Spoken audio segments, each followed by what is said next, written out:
peluang untuk bermula.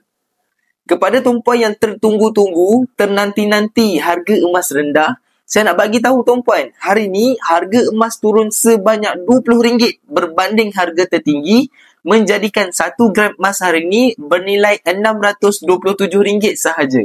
Untuk tumpuan yang tertunggu-tunggu tu, jangan lepaskan peluang keemasan ni, mulakan simpanan emas pertama kita. Tumpuan nak simpan 1 gram, 5 gram, 10 gram, 20 gram, tak ada masalah. Boleh alihkan simpanan jangka masa panjang tersebut ke dalam bentuk emas.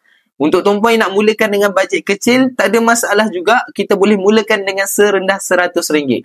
Bila kita dah mulakan simpanan emas pertama ni tumpuan, kita akan ada benchmark harga kita sendiri.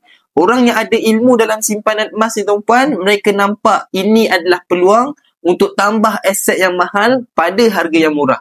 Jadi untuk tumpuan yang masih belum ada simpanan emas, nak saya bantu mulakan simpanan pertama, boleh isi beg biru dekat bawah atau rujuk pin video, saya akan bantu tumpuan dengan sebaik mungkin. Belajar sesuatu hari ini, jom simpan emas dengan ilmu. Nak dapatkan lagi banyak ilmu emas dan kewangan, boleh tekan like dan teruskan follow saya.